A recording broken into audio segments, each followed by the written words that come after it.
Welcome to another edition of Grace Under Pressure, where my guest is Sally Helgesen. I'll tell you all about Sally in just a moment. Grace Under Pressure is that show that deals with what's too often dismissed as the soft stuff, the caring, the commitment, and the courage we exert on behalf of others. And when you do it as a leader, as you will definitely discover that Sally is, we do it with a singular purpose of bringing people together for common cause. Sally Helgesen, it is a pleasure to have you on Grace Under Pressure. So, John, it's wonderful to be here with you. Great. I want to tell folks all about you. Unlike many of our guests who I haven't had the good fortune of meeting, Sally, you and I go back a long, long time, almost 20 years. So I think you were 19 at the time. And so, Sally, I'll be the formal. Sally has been cited by Forbes as the world's premier expert on women's leadership. She's an internationally recognized, or she's got the sales to prove it, best-selling author, speaker, and leadership coach. She has been inducted into the Thinkers Hall of Fame, whose honors include Marshall Goldsmith and top people. She's also a member of Global Gurus. Her newest book, which we're going to focus on today, is Rising Together: How We Can Bridge Divides and Create a More Inclusive Workplace. Her previous book, How Women Rise, which she co-authored with our friend Marshall Goldsmith, is a phenomenal bestseller. And I think it's 22 different language translations, as well as a best-selling status here in the U.S. Sally has been writing about women's issues and practicing this as a coach and stuff for decades. So she is the real deal. Sally Helgesen, is a pleasure to have you on the show. So. Thank you, John. I just love Grace Under Pressure. It's such a wonderful concept and so important for leaders. Well, great. As I noted, you have been writing about women in leadership for a long time. What was the impetus to write Rising Together, your newest book? So, it started when I was delivering a women's leadership program in Las Vegas at the Construction Super Conference, massive event. And they'd asked me to do a women's leadership breakout. So I went down to my room, my breakout room, and I was thinking, there'll be about 100 women there who are, feel undervalued in this heavily male industry and want some ideas about how to assert their value. So I got to the room and there were about 300 people and 70% of them were men. So what I had prepared was not exactly appropriate. So I asked them why they were there. And it was really interesting.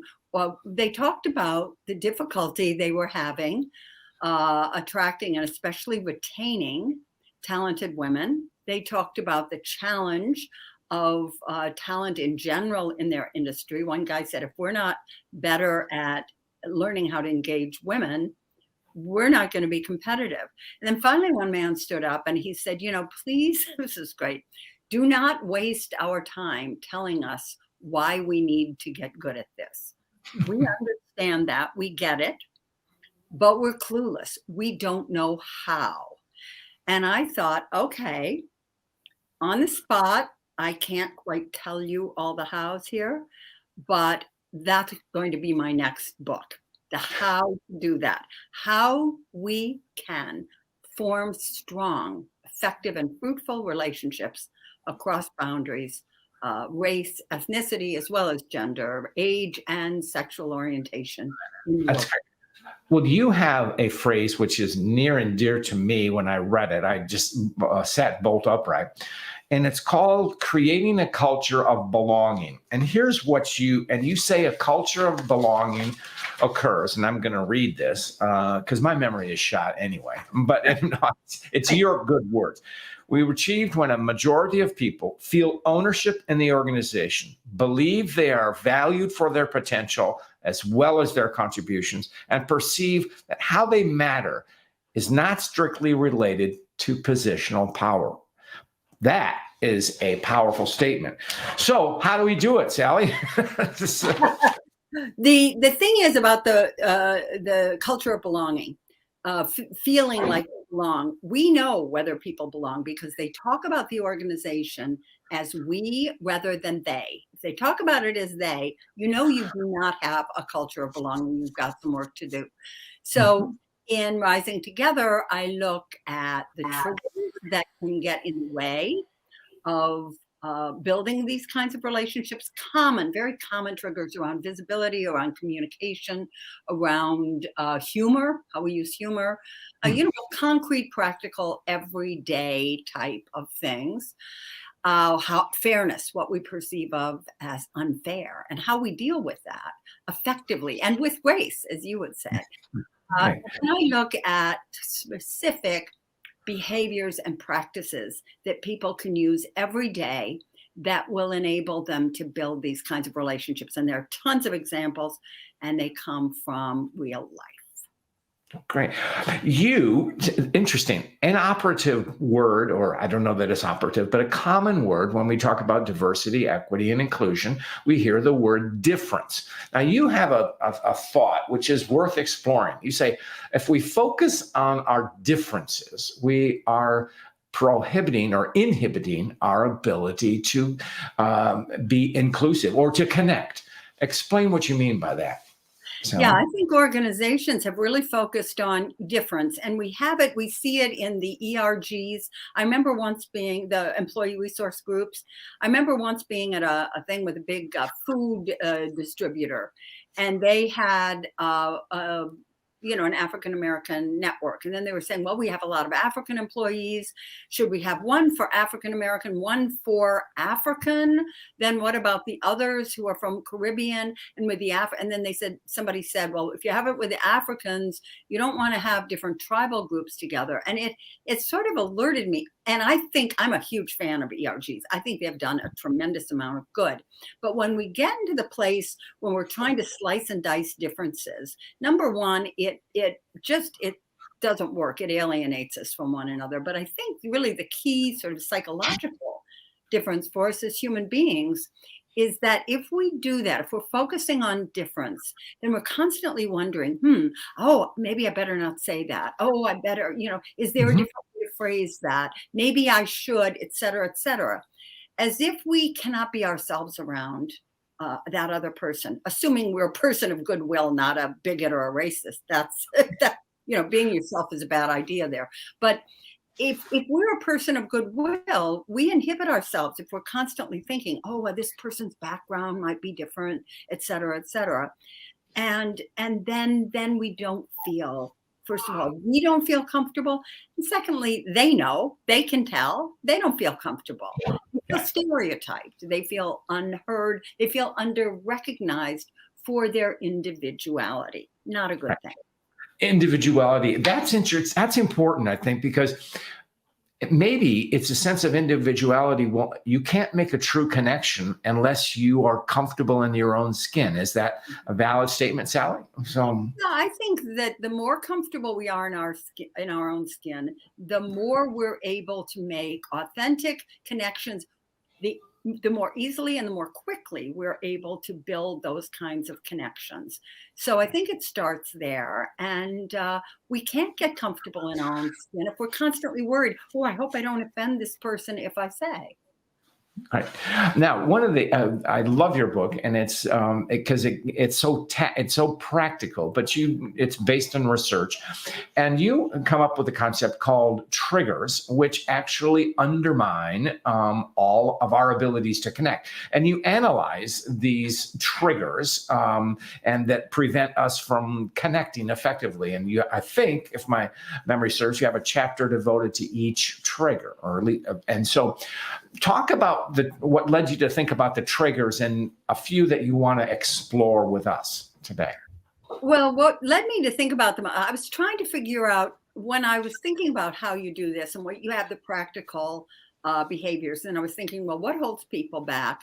So I realized that there's certain things that do hold people back. Their perceptions around difference, their ability to feel triggered. It's a very diverse workplace. And I think that makes us in some ways more sensitive. So that ability, that kind of gets in our way. So I was thinking, how do I describe this stumbling block? Seemed like a dull term. And then, I was going through my books upstairs, and then I saw Marshall Goldsmith's triggers. And I thought, okay, great. Glad to rip this phrase off. I thought it was a brilliant concept the way he used it. So I call them triggers. And I think it really works because the idea is, let me give an example so we're not being abstract here. And this is a surprising one often to people. Visibility is a big trigger often. Like, oh, that person's always sucking up air. Why does he have to always put in his 2 cents? Ooh, he's sucking, he's courting these big shots. And, I'm a wonderful person who's just sitting here being quiet and hoping to be recognized. Okay, that's a common trigger. Somebody who's very, oh, he's a showboat, that kind of stuff. He's speaking up. On the other hand, not speaking up is a trigger. And I've seen people get triggered by that. Oh, yeah, well, they never contribute at the meetings. They're just sitting there quietly, like a bump on the log. So these things, we may not realize that these things trigger other people. So we want an awareness of that so we can understand how we can address it, how we can deal with it without smothering who we are and how we want to contribute. Right. And that maybe kind of leads to something else, which is often talked about.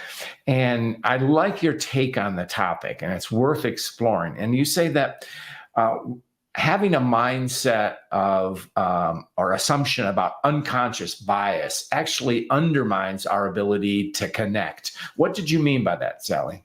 It undermines our ability to build cultures of belonging in a broader sense. I think this is one of my goals with Rising Together is to propose an alternative. And so this is a big goal, propose an alternative to the unconscious bias training that has been, for the last 20 years, the sort of go-to default for organizations seeking to engage, seeking with goodwill to do a better job of engaging people who maybe come from outside the leadership mainstream in the organization.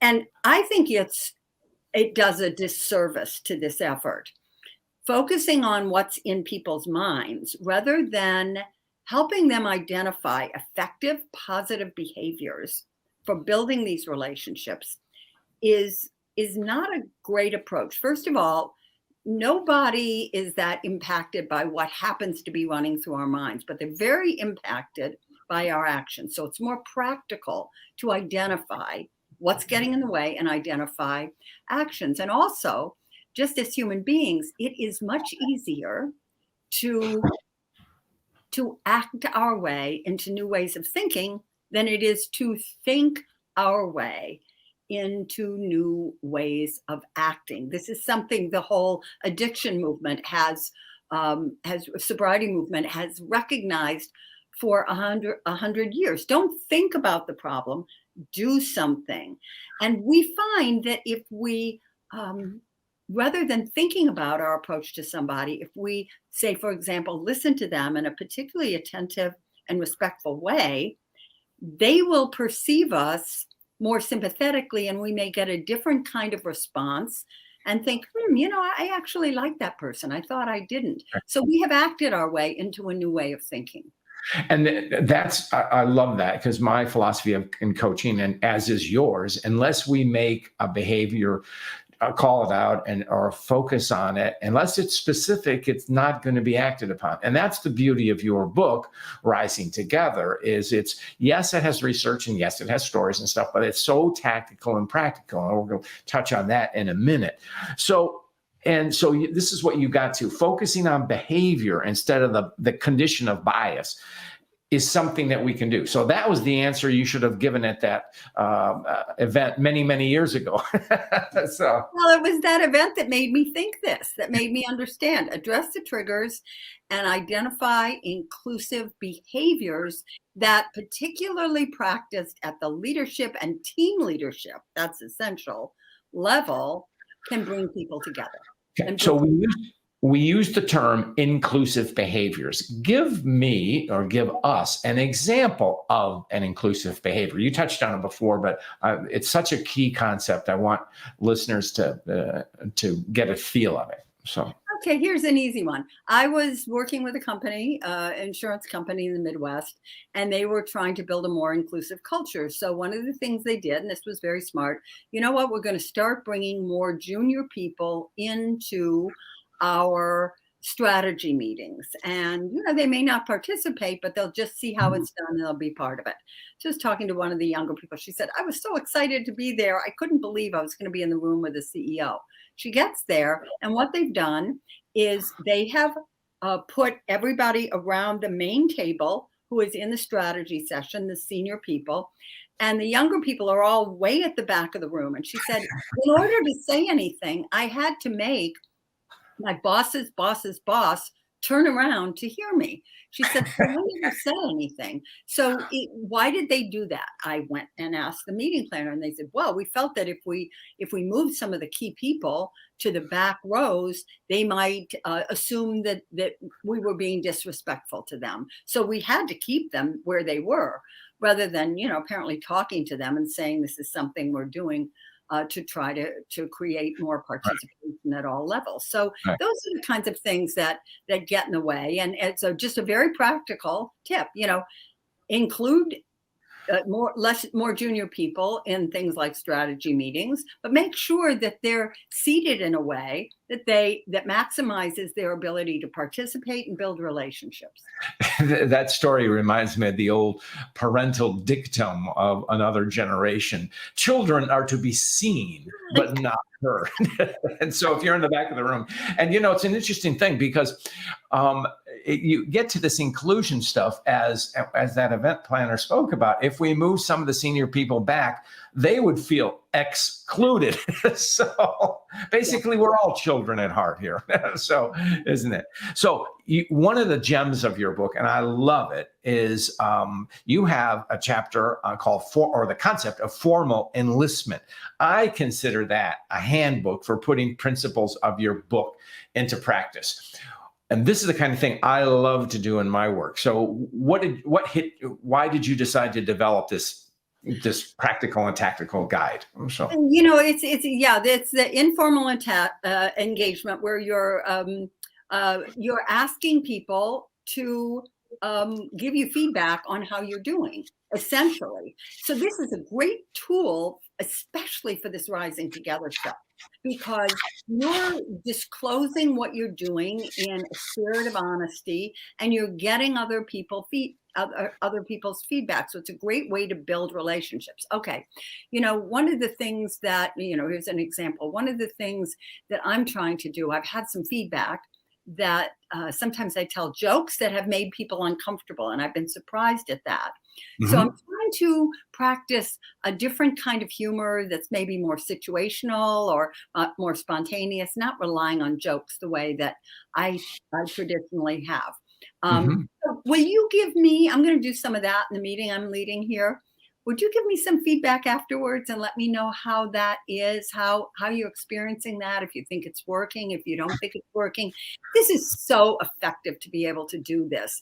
And it's really a great way of building allies and of leveraging other people at all kinds of levels and all kinds of situations in our own development. It's very transparent, very positive, and gives you a lot of ideas.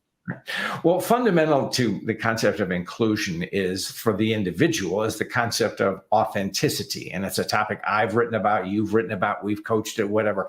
But being sometimes my alter ego self, I'll go, what if you're really an authentic jerk? So better than he is supposed to be. So how do we deal with our own jerkiness? And I'm sure people have found that about me. Well, in fact, the whole authenticity thing, I think, has gotten a little bit out of hand. Bring your authentic self in every situation. Number one, most of us have, to some degree, an inner jerk. It's not just the jerk and then the wonderful people. Most of us have an inner jerk. And people who make provocative comments often justify it. Well, that's just me. I got to be me.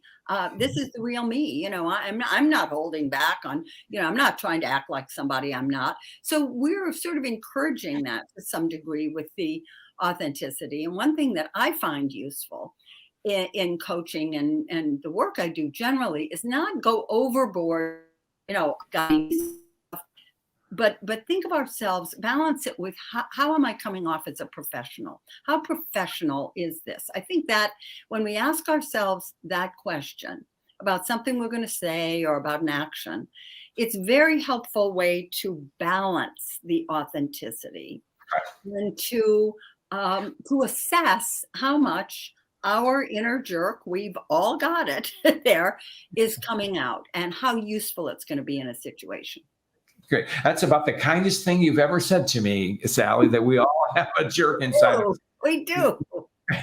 Now coming to a question that happens all of the time. So how are we to act if a colleague is acting exclusively or uninclusively, i.e. taking credit for my idea? What's our pushback, Sally? I mean, how do we assert ourselves in this kind of situation? So. If it's a colleague, if it's our boss claiming credit, that's how it goes. But if it's a colleague, and this happens a lot, we need to address it. We don't want to address it. We don't want to suppress it, but we don't want to address it defensively. That was my idea. Something like that doesn't work. The best way to do it is in the moment when someone does that, say that we're in a meeting or something. We say, I'm so glad you agree with my idea. That's terrific. We work together on it. John, this business of acting as if that we believe that person did that with good motives, it is really, really powerful to do that, to sort of have this alternate script in our mind. Maybe he did it because he agrees with my idea, so he's amplifying it. But then hold him or her to account in the moment. If you don't do it at the moment, which is ideal, then you can go back afterwards and say, you amplified that idea of mine in the meeting. Maybe we could work on it together. Okay, the person has said it, so they're already in the picture. But it's a way of making sure that that person just doesn't take that idea and run with it. You don't want to do that because then you'll be angry and you'll feel aggrieved and it's not fair and go down that rabbit hole. Okay. Now I'm going to ask a question because you have devoted your career to women in leadership and promoting women, and now you're being more inclusive. So what happens to women? Well, women are in a lot better place than they were when I started working in women's leadership 30 years ago. But I think that, in fact, practicing inclusive, raising an awareness of the importance of building inclusive cultures and of leaders and team leaders behaving inclusively and what that looks like and how you do that, it's going to be one of the best things that's ever happened to women because it begins to shift the culture. And that's something that none of us can do alone. And women can't affect that on their own. So what's important, I view this book as a resource for positive culture change that will benefit a broad range of people who may be under-recognized or undervalued in the workplace now. Right. I can't help but noticing the over your shoulder, along with how women rise, is a hero to you and an inspiration to me, Frances Hesselbein, who recently passed away, God bless her, at the age of 107. And I know you were very close to Frances. And so I know she was very proud of your work. And she was a pioneer. I mean, she was really out front because she'd been doing this for decades. So what did Frances share with you that is relevant to what we're addressing today, Sally? So, Frances was to me a grace. She was a grace in my career. And I like to think of her in those terms. I was researching my book, The Female Advantage, Women's Ways of Leadership, back in the late 80s, probably about 87. And a friend gave me, I don't remember, access to the old conference board's library. Mm-hmm. And I was in there looking through back issues, and I found an issue, a cover story by Peter Drucker about what a great leader Frances was. And so this is way before she was on the cover of Business Week. So I gave her a call. She was then executive director of the Girl Scouts just down the block in New York City. And I gave her a call and said, I'd like to make you part of this study. And she graciously agreed. I spent 3 days following her around because I was doing diary studies. Now, it was a great story in the Female Advantage. It brought us, a certain gravitas and notice to the book. However, the real thing that in retrospect is important is that through Frances, because I stayed in touch with her, spoke at some events she did, I know every single, with one exception, every single colleague that I have can be traced back to that relationship with Frances, including you, including Marshall Goldsmith, including Jim Kouzis, including just a famous group of people that I have had this extraordinary career with. One of my big beliefs is we cannot do it alone. And I have had so much support from this thousands of people in my network, but they basically all came through her. So to me, Frances constitutes that. Running across that article about her is the greatest example of grace in action in my life. Great. And as you know, I ask everyone a story about grace. I didn't formally ask you that, but it's so wonderful that you tied Frances into that. And what a remarkable woman she was. And I knew her just a little bit. She was always kind and generous to me, and always welcoming, and those things. So it's a great story. And she epitomizes how we rise, because that was she was all about, bringing everyone together. Obviously, she did it with Girl Scouts, of course, but she succeeded in a male-dominated world and got a lot of attention for that. Remember, she was teaching, lecturing at the U.S. Military Academy for a long, long time. So that's a man's world. She's very comfortable in a man's world, and she was she had those West Pointers from the most senior generals, a few of whom I believe will be speaking at her memorial in New York City in a couple of weeks, down to the recruits. She had them all pretty mesmerized. And rightly so. So getting back to how we rising together, when I read it, or what's the takeaway that you want a reader to go away with, Sally? So I think the real takeaway there is just a feeling, okay, I have believed that it is important for a long time to help engage people and make people comfortable. Now I feel like I've got some very specific ways that can be helpful to me to do that. Now, and I believe there's something in there for everybody. For people who are brand new in the workplace to people who are the most senior leaders, that these are real practices that people can put into effect every single day. I think we all, not all, but I think most of us understand by this point the importance of building cultures of belonging, because they are strong cultures. And I agree with you, because so often we all get asked, who's the audience for your book? And so with you, Sal, I could say everyone, because actually it communicates on every level. From a senior level, yes, you want to build that inclusive culture. And for someone starting in their career, you want to participate in an inclusive culture and know what obligations, what contributions you can make, as well as how you can make the culture better. Would you not agree with that? So I would agree with that. And I have had a number of emails from people who've been following my Substack newsletter, where I've been writing about this topic, who've written to say, I'm going to use these practices with my family.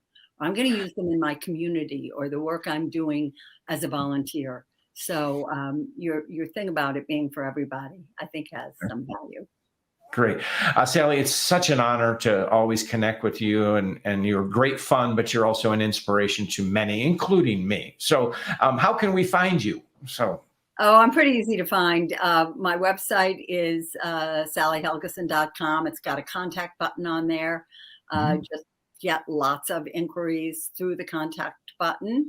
And I'm also, of course, on LinkedIn and Twitter, and Great. try to keep up there. We put your website in the notes to the thing. So Sally Helgesen, with that, we're going to go out, and I thank you, my friend. So thank you, my friend. It's great to be here with you.